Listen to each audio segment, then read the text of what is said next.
고 박원순 전 서울시장의 휴대전화에 대한 디지털 포렌식에 나선 경찰이 본격적인 분석 작업에 들어갔습니다. 다만 성추행 의혹 관련 증거는 확보할 수 없어서 관련 수사에는 어려움이 따를 전망이 나오고 있는데, 이런 가운데 이 피해자 측은 다음 주 국가인권위원회에 진정을 내고 성추행 의혹의 진상규명을 요구하기로 했습니다. 취재기자 연결해서 자세한 내용 들어보겠습니다. 부장원 기자. 네, 사회부입니다. 네, 포렌식, 그러니까 박 전 시장의 업무용 휴대전화 비밀번호를 풀고 내부 자료를 확보하는 작업, 지금 경찰이 진행 중이라는 거죠? 네, 그렇습니다. 경찰이 어제 박 전 시장이 숨진 장소에서 확보한 신형 아이폰 한 대에 대해 유족 대리인과 서울시 관계자가 참관한 가운데 포렌식 절차를 시작했습니다. 보안성이 뛰어난 아이폰인 만큼 휴대전화 비밀번호를 푸는 데만 여러 달 걸릴 것으로 전망됐었는데요. 하지만 경찰은 최근 피해자 측으로부터 비밀번호를 제보받아서 곧바로 암호를 푸는 데 성공했습니다. 이 전화기는 업무용 공용폰이었는데 비서 출신인 피해자가 암호를 알고 있었던 겁니다.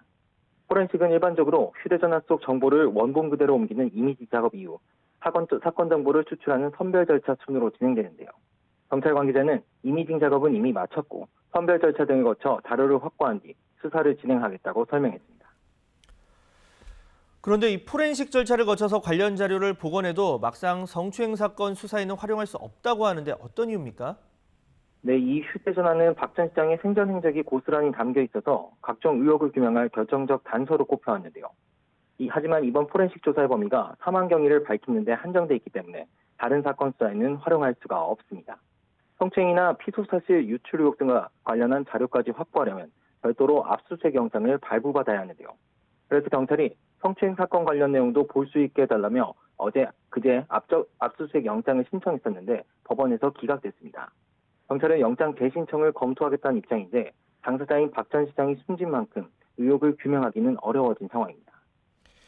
네, 별도 영장이 필요한데 이 피고소인 사망으로 법원이 기각했다, 이런 내용 전해주셨고, 자, 이런 가운데 이 피해자 측은 국가인권위원회에 성추행 의혹 관련 진상조사를 요청하기로 했죠.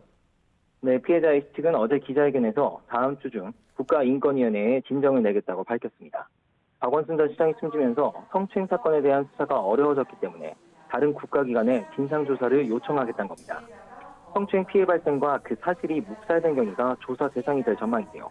원래 서울시는 자체 조사단을 꾸려 진상조사에 나서겠다며 피의자 측에 참여와 협조를 요청했었는데, 피의자 측은 서울시는 책임의 주체이지 조사의 주체가 될 수 없다며 명백한 거부 의사를 밝혔습니다.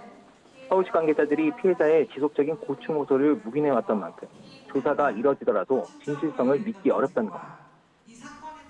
네, 피해자 측이 이렇게 인권위 진정 의사를 밝히면서 서울시도 자체 조사단 구성을 포기한 상황이죠. 네, 그렇습니다.